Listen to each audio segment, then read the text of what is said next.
Mesdames, Messieurs, pourquoi Sassou Nguesso largue-t-il ces dissidents politiques? D'abord, il faut comprendre qui est M. Denis Sassou Nguesso. Denis Sassou Nguesso est un dictateur. Un dictateur, c'est un homme politique qui exerce tout le pouvoir de façon absolue, sans qu'aucune loi ou institution ne le limite dans le temps. Autrement dit, un dictateur débite le pouvoir à longueur des années. Ça ne s'arrête pas et ça ne s'arrêtera jamais, sauf un soulèvement populaire ou une action militaire. Mais dans une dictature, il n'y a jamais de parti politique de l'opposition, mais plutôt des résistants et des dissidents. Pour le cas du Congo, nous avons un réseau de résistants qui est aussi à l'intérieur du pays qu'à l'extérieur du pays. Actuellement, s'il y avait une élection vraiment libre et transparente, c'est elle, cette résistance, ces figures de la résistance qui représentent 70% de l'électorat congolais. Pour eux, le départ de Sassou Nguesso est sans condition. Et donc, ils souhaitent mettre Denis Sassou Nguesso hors d'état de nuit et tout son système.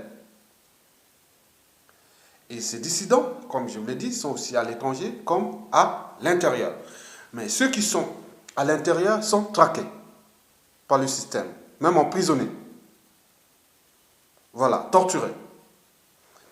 Il y a un deuxième réseau qui est celui des dissidents. Les dissidents, c'est ceux qui ont travaillé avec Sassou Nguesso, qui, à un moment ou l'autre, qui l'ont accompagné au coup d'État, qui ont travaillé avec lui sur Sassou Nguesso 2, c'est-à-dire de 1997 à nos jours. D'autres ont vu que, ça ne marche pas. On est dans une dictature, on n'aurait pas... Bon, dans les cadres juridiques, par exemple, la Constitution de 2002, qui a été modifiée en 2015, parce que Sassou Nguesso, à son compteur, rentre déjà dans la 9e Constitution. Bon, donc ce n'est pas possible. On ne peut pas continuer comme ça. Mais il s'avère que maintenant, il y a deux formes de dissidence. Il y a les vrais et les faux dissidents. Donc la majorité aujourd'hui, c'est des faux dissidents. Parce qu'ils sont tous mouillés. Hein? Ils sont mouillés.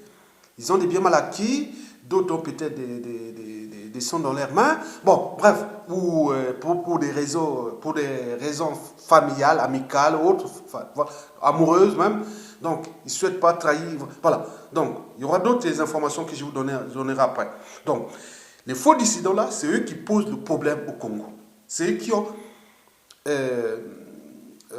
pris en charge la soi-disant opposition à Sassou Nguesso. C'est eux qui ont empêché le peuple à mettre Denis Sassou Nguesso hors d'état de nuit. C'était en septembre-octobre 2015 dernier. Donc c'est eux qui font le jeu du pouvoir. Le jour où ils sont dissidents, le soir ils sont collaborants. Donc il y a une fausse, donc en proportion, hein, je peux dire aujourd'hui, en termes de dissidence, je peux vous dire qu'il y a, sur 100% des dissidents, je dis que 80% sont des faux dissidents. Sinon, ça se saurait par les actions actuellement. Et c'est elle-même, cette fausse dissidence qui a pris la place de l'opposition congolaise, soi-disant opposition, parce que dans une dictature, il n'y a pas d'opposition. C'est elle qui est en train d'accompagner Sassou Nguesso vers sa réélection en mois du 20 mars 2016. Voilà. Donc, c'est leur système. Donc, ils ont peur aussi pour eux, hein, des faux dissidents là. Mais ils disent, si ça change, on pourra avoir des problèmes. Donc ils cherchent, ils font le jeu. En fait, ils ne sont pas du côté du peuple. Donc, ils posent les problèmes au peuple, qui veut, à la volonté générale, qui veut s'exprimer. C'est-à-dire, en termes d'électorat, cette dissidence, s'il y avait une élection libre, cette dissidence ne représente que 15 à 20% de l'électorat. Les faux dissidents. Voilà. Mais les vrais dissidents, on les connaît. Mais eux, ils sont en prison. D'autres ils sont revenus à l'étranger. Parce qu'on voit même, les vrais dissidents, c'est ceux qui ne peuvent pas sortir ni rentrer, parfois. Mais ceux qui peuvent faire la vente au Brazzaville et l'étranger, il ne faut pas dire que ce n'est pas des dissidents, ce n'est pas des opposants. Parce que vrai opposant, vrai dissident à Sassou ne peut pas être libre au Congo. Donc, la vraie résistance à l'extérieur. Mais il y a un autre réseau qui est très important, c'est les réseaux francs-maçonniques. Donc, les réseaux francs-maçonniques regroupent aussi des résistants, quelques résistants que des dissidents. Vous savez qu'au Congo-Brazzaville, Sassou Nguesso a instrumentalisé la vie politique au sein des réseaux francs-maçonniques. Donc, Sassou Nguesso est le maître, le grand maître de la franc-maçonnerie au Congo. C'est des forces centrifuges. Parce que pour moi, tout ce qui est secret, donc on cache quelque chose. Donc, la franc-maçonnerie cache quelque chose. Vous savez que la franc-maçonnerie, elle travaille, elle est en Afrique, ce n'est pas parce que c'est des organisations pour la liberté de conscience ou autre, non. Ils sont en Afrique parce qu'ils vont là où il y a le pouvoir, là où il y a l'argent. C'est tout. Vous enlevez l'argent et le pouvoir, non. Et c'est pourquoi on trouve le plus grand nombre de formations maintenant en Afrique francophone.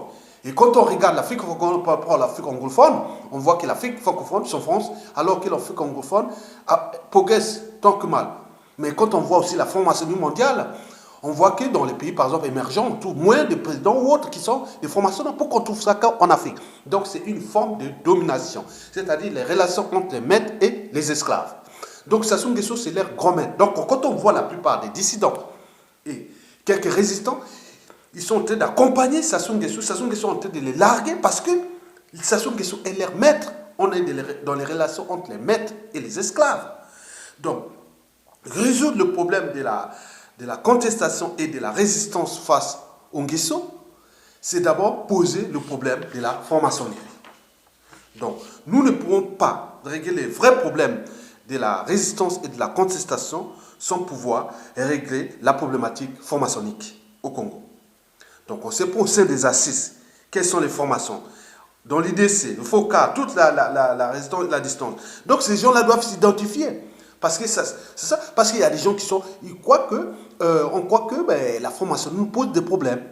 Parce que leur but est que si Sassou Nguesso tombe, il va remplacer encore un des leurs. Donc, les mêmes choses vont continuer. C'est-à-dire avec les rituels sataniques, avec tout ça. Vous voyez, déjà la constitution du 6 novembre illégal, 6 novembre 2015 qui vient de promulguer, ça a été fabriqué par les francs-maçons. C'est la constitution la plus criminogène au monde. Donc, les articles 95, 96 sont là dans la signification de cet état d'esprit de la criminalité. Le pouvoir en Afrique, il dit que le pouvoir, les francs-maçons disent non, le pouvoir en Afrique, et les Africains adorent la sorcellerie, dans les formules magiques, dans les pratiques mystiques, donc apportons-le. Donc, on leur laisse faire ça, et à côté, on prend l'argent, on crée des réseaux politiques, économiques pour dominer encore l'Afrique, et notamment en Afrique centrale, et plus particulièrement au Congo-Brazzaville. Donc, nous devons remettre en cause la franc-maçonnerie au Congo, parce que c'est elle qui pose problème au Congo.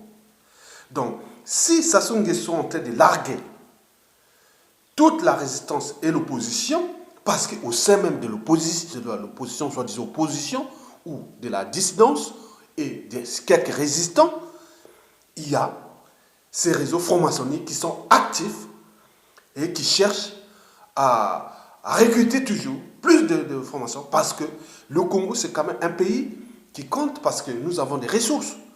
Ouais? Nous avons des ressources, qui soient naturelles ou autres. Nous ne sommes pas dans le désert. Donc, ils savent c'est un pays d'avenir, il y aura toujours de l'argent là-bas, il y aura toujours de moyens là-bas. Donc, il s'est fait tout ça.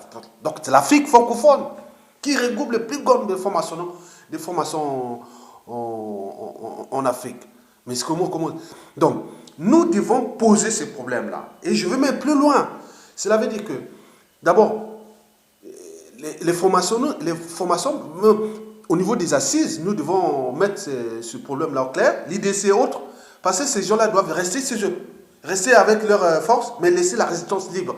Parce que le prochain président du Congo ne sera pas franc-maçon. Nous ne voulons pas ça. Voilà, parce que ces gens-là, c'est des systèmes de domination, avec les pratiques mystiques, et voilà, mystique, on veut dire mystique, imaginez une pratique criminelle. C'est pas mystique. Mystique, ça veut rien dire. Ou secrète. Bon, voilà.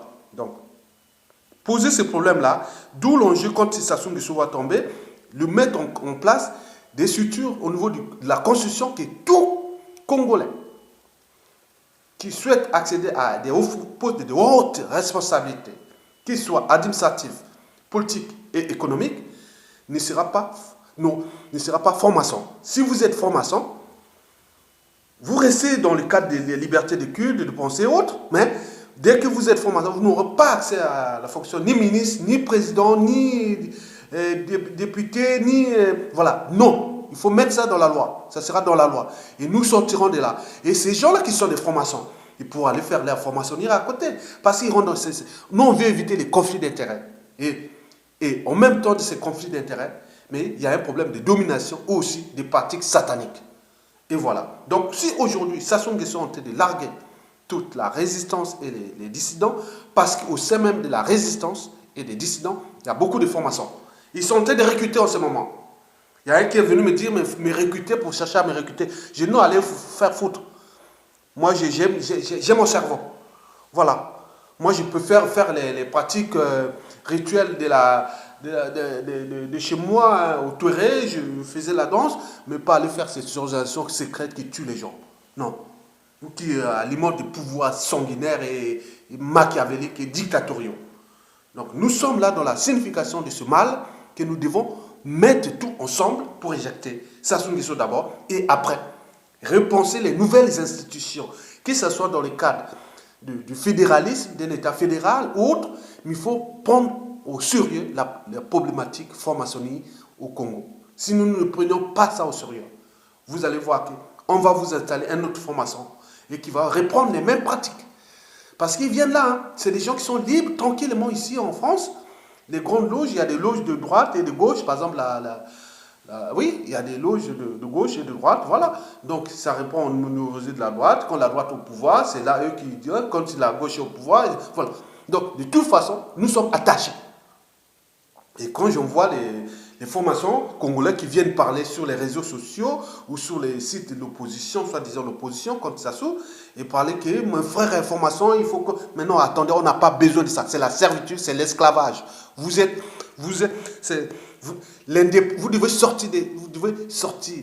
devez avoir une indépendance mentale.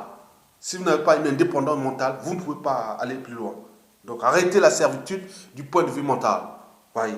Donc, vous êtes dans la signification des maîtres et des esclaves. Sassou Nguesso est votre maître. Et c'est pourquoi quand vous voyez Sassou Nguesso, vous tremblez comme ça. Parce que vous ne devez pas, selon vos cahiers de charges, vous ne devez pas trahir Sassou Nguesso. Vous ne devez pas trahir un frère. Sauf si, en conclave, vous allez faire... Maintenant, attendez, le Congo a besoin de ça. Le Congolais ordinaire a besoin de ces combines-là. Allez vous faire entre vous. Venez pas faire ces combines-là. On n'a pas besoin. On a besoin de quelqu'un qui vient appliquer un engagement, un projet de société, une vision, pendant un temps donné. Voilà. Construire un développement fiable. On a tout. Mais venez faire vos combines, est-ce que les frères sont d'accord? Non, non, non. Allez vous faire ensemble. Au moment où il y aura cette loi introduite au niveau de la Constitution, vous n'aurez pas ça parce qu'il faut mettre aussi des peines, les amendes très très lourdes et des peines très très lourdes. Voilà. Pour que ces gens-là, dès qu'on détecte, et les services de renseignement seront au cœur de ça, pour voir et qui est ma formation, qui est ma nana. Et si on voit un contact là, les médias sont bas, les réseaux sont bas, et le gars est arrêté, il est mis en prison, et on lui demande une amende. Parce que c'est dangereux. Voilà. Mais si je parle si et seulement si vous avez des responsabilités. Ça commencera déjà depuis le maire, le député, sénateur, ministre, président de la République, tous les hauts chefs des structures militaires, et policiers et autres, et aussi au niveau économique, les entreprises publiques, les parapublics. Donc on ne verra pas ça. Voilà, c'est tout. Voilà, parce que si nous laissons ces gens-là, ils vont nous détruire pour longtemps. Je vous remercie.